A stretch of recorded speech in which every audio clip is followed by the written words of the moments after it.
Marianela Valdés Lebreton. Habíamos dicho, ¿no? El tema de los resultados electorales en Colombia. Durante la semana anterior hablamos ampliamente, Marianela, teníamos el minuto a minuto, la información, los tracking, en fin, todo aquello. Ayer ya los colombianos fueron a las urnas, ¿no?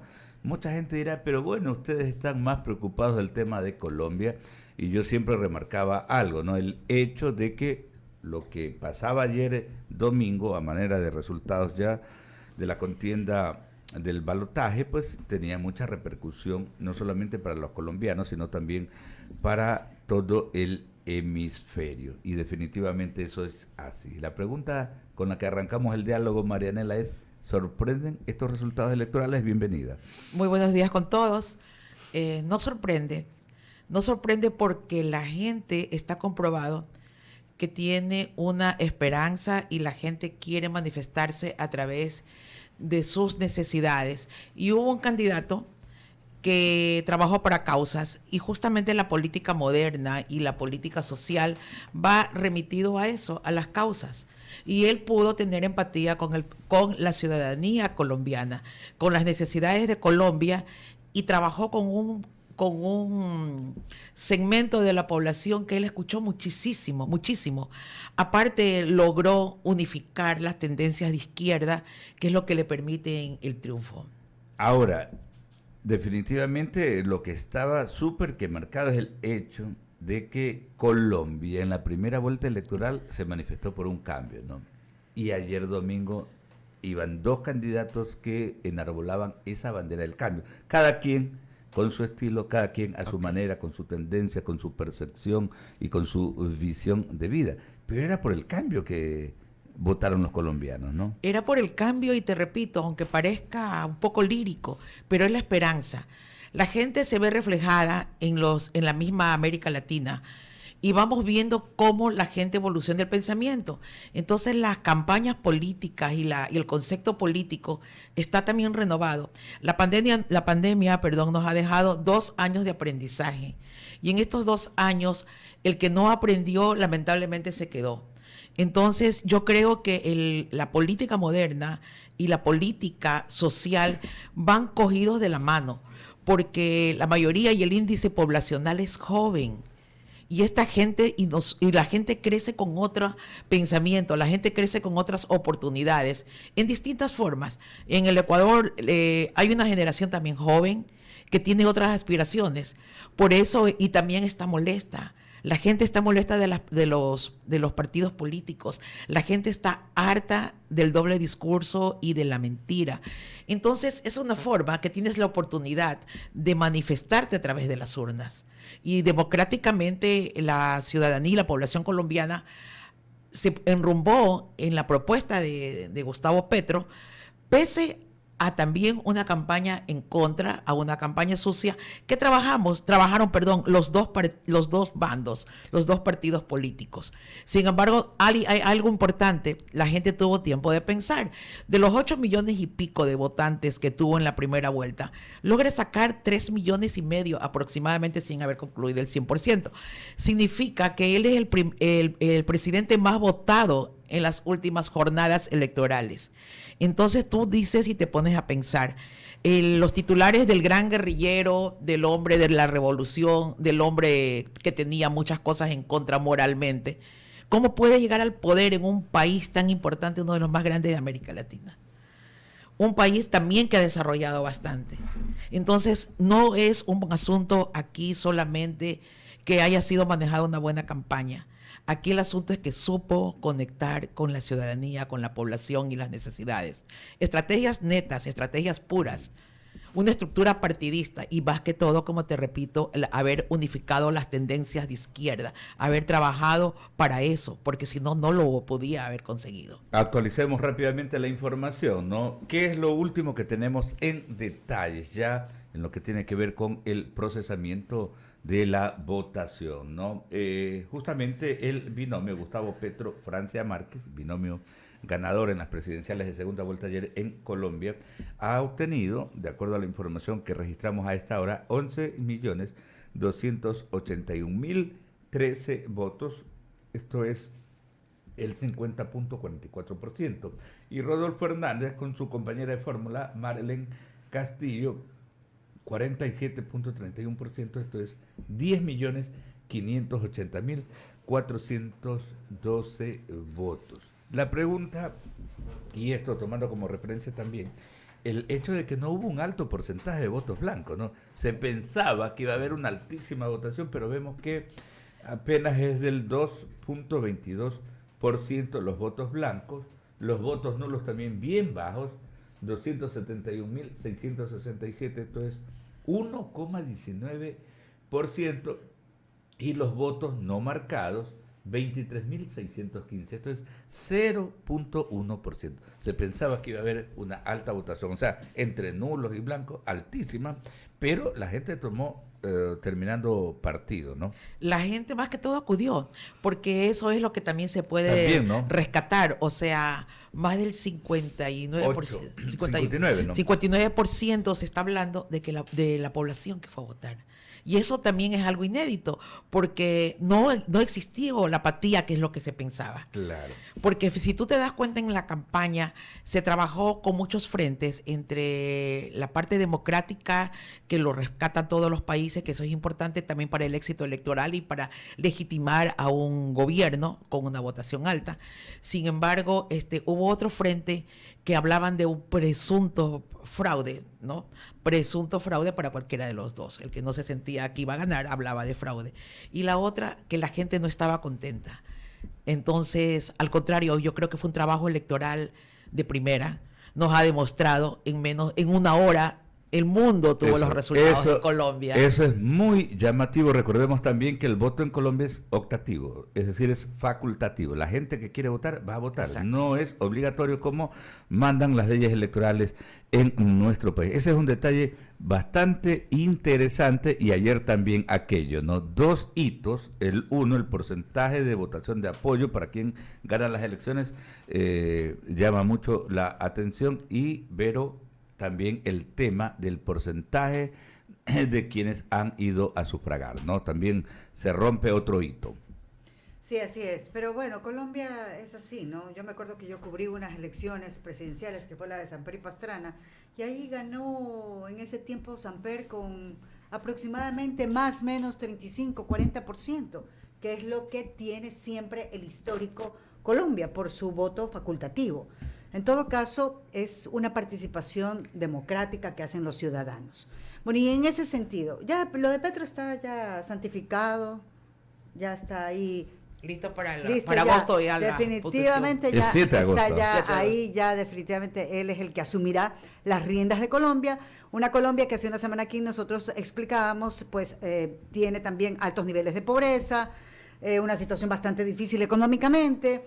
Bueno, y eso es Petro, un ex guerrillero que obviamente pues se involucró en todas las causas sociales y que ha podido definitivamente pues llegar a la presidencia. Su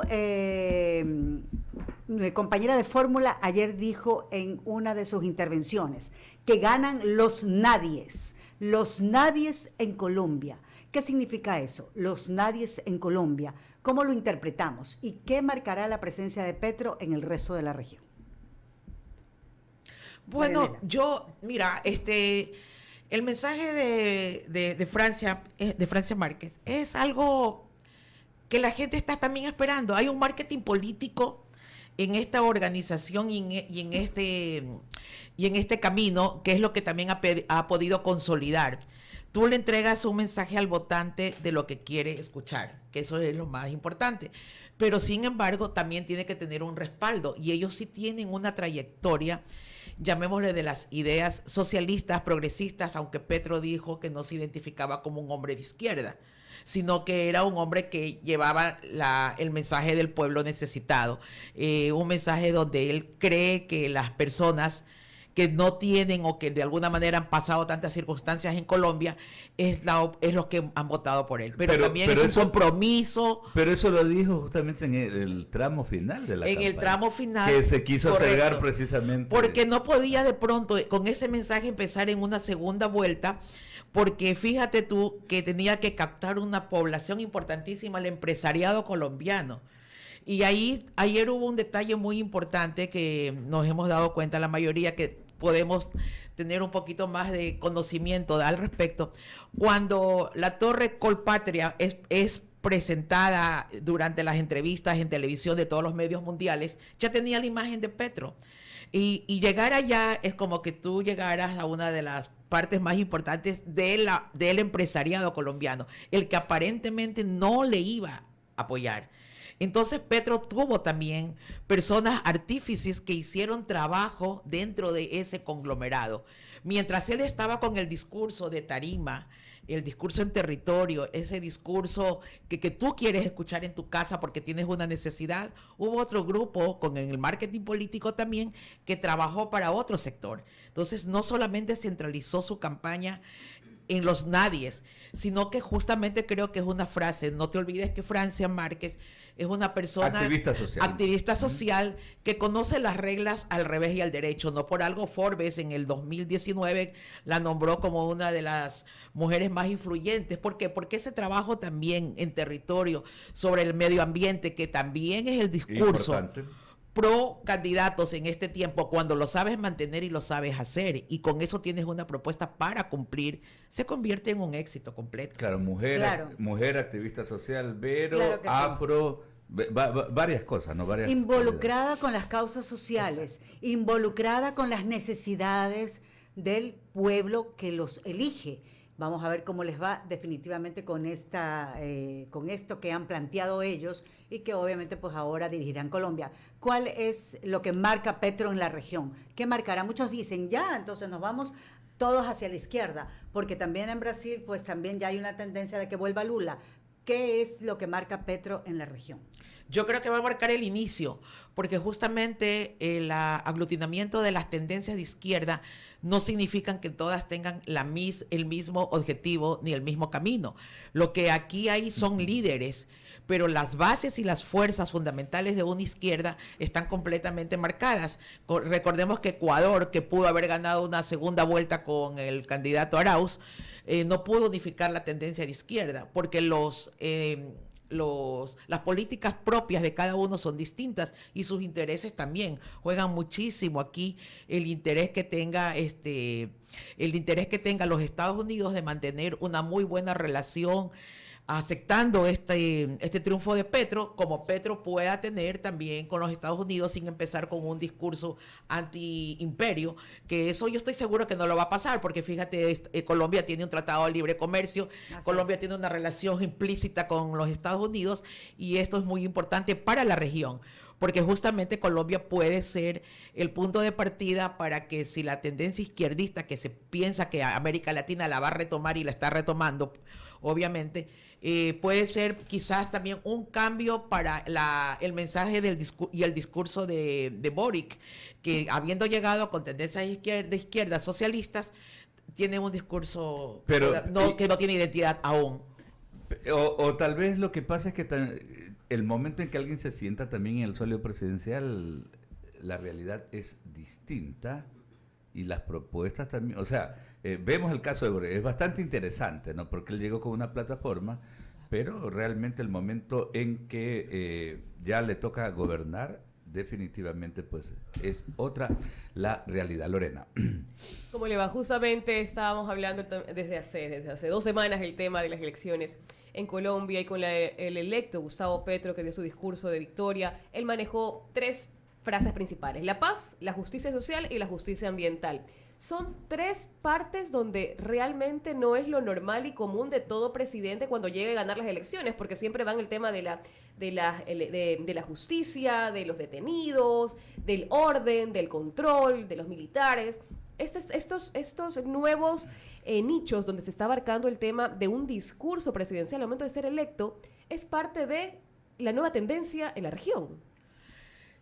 Más que tendencia, es conocimiento. Porque si tú dices es verdad, son como frases retóricas, ¿no? ¿Verdad? Pero lamentablemente hay campañas y candidatos que han tenido esas frases, pero su relato ha sido completamente diferente. Ahora es conocimiento, porque el ciudadano tiene la oportunidad de estar en sitio a través de redes sociales y poder comprobar que este tipo de enunciados que hace una campaña son comprobables. Eso ha sido muy importante porque ya no solamente es el aparataje de medios de comunicación tradicional que de pronto arman siempre también una plataforma para una candidatura a nivel regional, más aún como Colombia, para un país tan importante. Entonces el ciudadano se ha dado cuenta que el discurso de Petro y del movimiento en sí, pacto histórico, fíjate hasta el nombre mismo, es algo que te quita esa bandera propia de pronto de un movimiento, de un colectivo, pero en cambio te enrumba hacia lo que tú quieres lograr. Con un pacto histórico tú puedes abanderar muchísimas cosas y entre esos el asunto del medio ambiente y el asunto de la paz es importante. Nosotros antes no lo sabíamos. Digamos que, bueno, ustedes son más jóvenes, pero digamos que hace 30 y pico de años, ¿quién nos hablaba del medio ambiente? ¿Quién nos hablaba de evitar este tipo de cosas que dañan la humanidad, que dañan la salud, que está generando una serie de situaciones que han cambiado? No nos hablaban, pero ahora que la gente conoce de esto, la gente se identifica. Entonces, eso permite saber que tú tienes una persona que está liderando lo que tú quisieras hacer en una reunión social o en una reunión de colegio, reunión de llámala de cualquier tipo. Siempre nosotros conversamos de algo y alguien tiene a veces que liderar este tipo de conversación o llegar a un acuerdo. Y nos quedamos satisfechos porque estamos en un grupo de 15, 10 personas, digamos universitarios, 300, lo que sea. Pero en un país donde tú creas que alguien te va a escuchar, porque tu voz es escuchada a través de eso justamente, de lo que el político y el candidato lo va diciendo en el proceso de campaña. ¿Quién no quiere paz?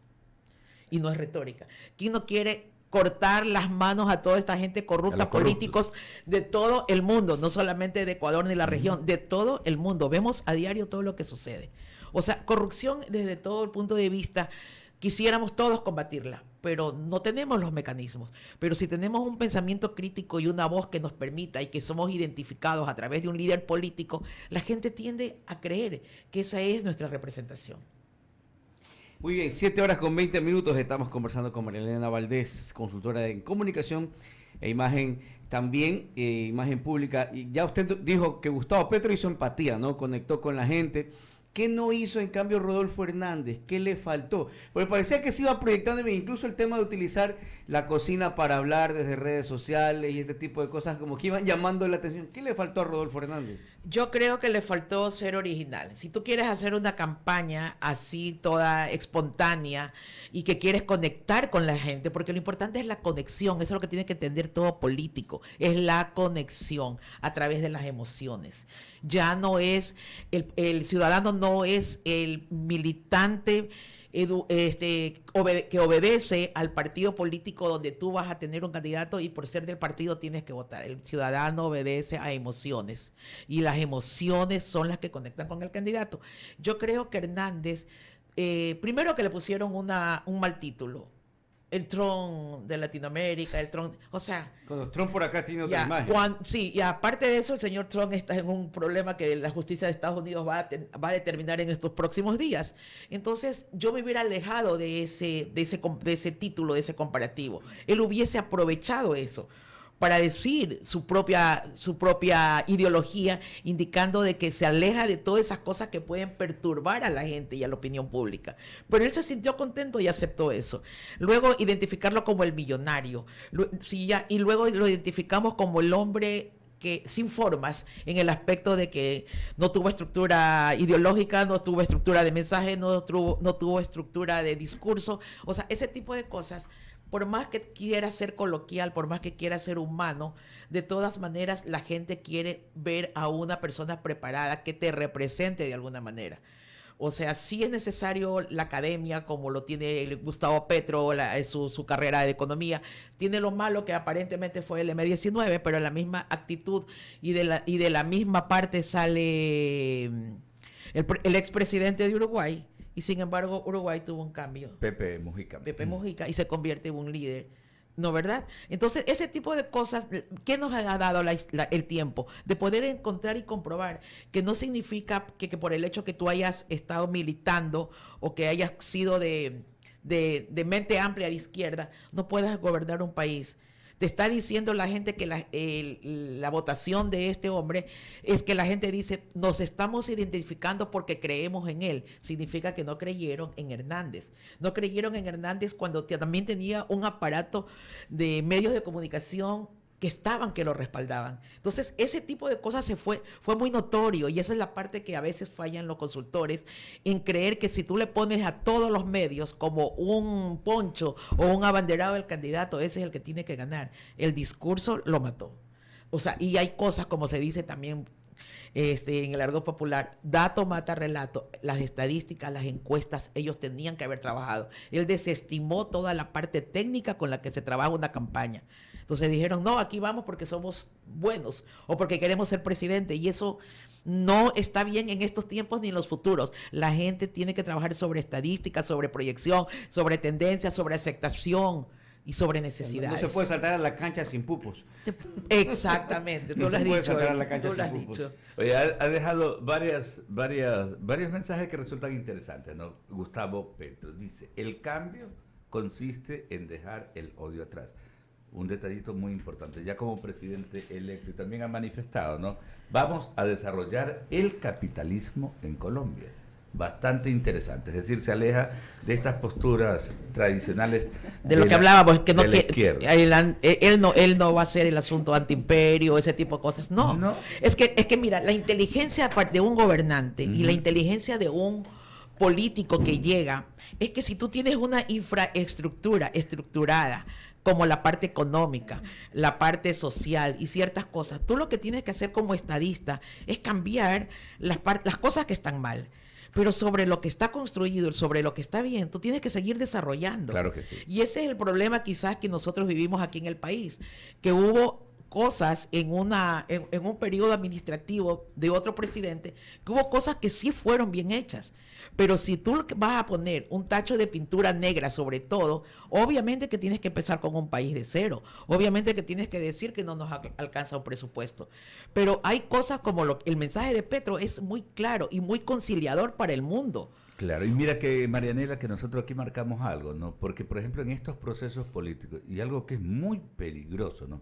Cuando son las lides electorales, ¿no? En esto de las propuestas, todo el mundo trata de decir, y le pasa al presidente Gabriel Boric en Chile, ¿no? O sea, todo lo hecho por el presidente Piñera, malo, ¿no? Y esto se da en la derecha, se da en la izquierda. Malo, malo, malo, malo.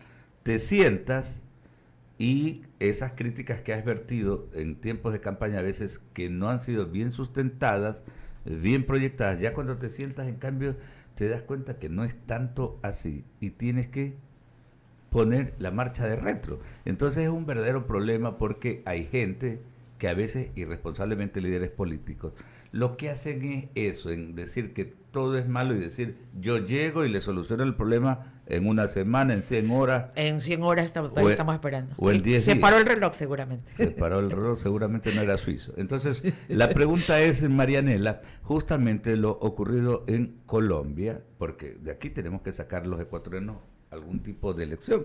Estamos abocados... Aprendizaje más que un todo. aprendizaje, Sí, ¿no? sí. Estamos abocados a un proceso electoral el domingo 5 de febrero del 2023, es decir, alrededor de A la 10 vuelta meses. de la esquina. A la vuelta de la esquina. Las organizaciones políticas y los líderes políticos, que yo digo aquí, más que líderes políticos, son dueños y gamonales de los partidos políticos, ¿se sintonizan con este tipo de situaciones? No, porque tú lo has dicho. Son dueños de los partidos políticos y tú crees que esto es como una herencia. Tu Hay que hacienda. heredar, Ya. ¿no? Entonces yo creo que no. Y ahí viene el conflicto y el problema. Nosotros nos hemos dado cuenta de lo que ha pasado con Colombia, lo que ha pasado con Chile, es la renovación en el fútbol, el recambio, El recambio. y para el argot popular, el refresh. Entonces es importantísimo tener esas oportunidades del recambio. Pero ¿qué pasa? Que no hay la formación del nuevo liderazgo o no te dan el espacio para que personas en una edad de 30, 40 años que ya son profesionales y que tienen esa inclinación de políticos y que tienen liderazgo y que tienen una serie de cualidades, puedan ser parte en dichas organizaciones e irlos preparando, dándoles espacio. Correcto. Por lo menos llevándolos a hacer participación, opinión, ese tipo de cosas para que la ciudadanía vaya viendo y ellos también conozcan cómo reacciona la gente, generando confianza, porque lo importante es tener un discurso, conversar, hablar y pararte ante la gente con propuestas, pero que generes confianza, no con esa la típica retórica. Vamos contra la corrupción, vamos a hacer esto, vamos contra la justicia. Y resulta que como nosotros vivimos ahora, todavía tenemos un caos social, caos económico, porque no se ha superado el discurso de campaña a la actividad. Correcto. Presente. Entonces, y las organizaciones políticas no hablan del recambio generacional, la cantera, ¿no? Algunas organizaciones, es que ya tenemos la cantera y cuando vienen ya los tiempos de campaña. El otro día veía, es inaudito, ¿no? Una actividad proselitista de una organización política nacional, ¿no? Las nuevas generaciones, la presentación de las juventudes y los principios. Lo que pasa es que el señor todavía tiene ese físico jovial, agradable, porque fue deportista. Y los principales oradores tenían pues más de 75 años. Entonces, esa es la cantera de estas organizaciones políticas. Marianela, agradecerte por estos minutos, por esta orientación. Nos quedamos para la próxima para hablar del plan de acción de los gobiernos abiertos, que es un tema importante y que tiene que ver precisamente con esto, ¿no? Con la proyección de nuestra sociedad, de nuestro país, porque hay mucha gente, ¿no? Hay mucha gente que no ve el fondo. Lo que estamos ahorita agobiados los ecuatorianos viendo como una protesta social, más allá de la radicalización, más allá de posturas extremistas, incluso golpistas, porque hay que decirlo, desde mi punto de vista son actitudes golpistas. Más allá de ello, hay un problema de fondo que la sociedad y la clase dirigencial, no solamente la política, sino la sociedad en general, no la ve o no la quiere ver, y vale la pena no poderlo analizar en esta propuesta de los gobiernos abiertos. Sí, muchísimas gracias a ustedes y es verdad, vamos a, en la oportunidad que se pueda, conversar sobre los gobiernos abiertos, porque la ciudadanía a través de esto puede conocer sus propios derechos y tener espacios para también poder demandar lo que necesita para vivir en comunidad. Y mira, yo creo que lo más importante al concluir esto es que las personas de alguna manera necesitan espacios como este para que la gente pueda conversar y podamos conocernos mejor entre ecuatorianos. Nosotros no podemos tener siempre un mensaje ante la opinión pública por cierta línea partidista o por cierto tipo de cosas que de pronto no son reales. El momento que sea pluripersonal, toda la participación de las personas en medios de comunicación, el Ecuador va a ser mucho mejor. Así que les agradezco y yo creo que los ecuatorianos también deben estar pendientes y seguir noticias para estar bien informados. Eso es lo más importante que puede pasar. Y esto lo pasa aquí como en todos los medios de comunicación tradicional. La información es parte del poder, claro, y eso hace que la ciudadanía esté empoderada. El pensamiento crítico. Siempre decimos, el pensamiento crítico es trascendental. Marianela Valdés Lebreton es consultora en comunicación e imagen pública y nos ha acompañado en este arranque de semana de labores. 7:31 minutos.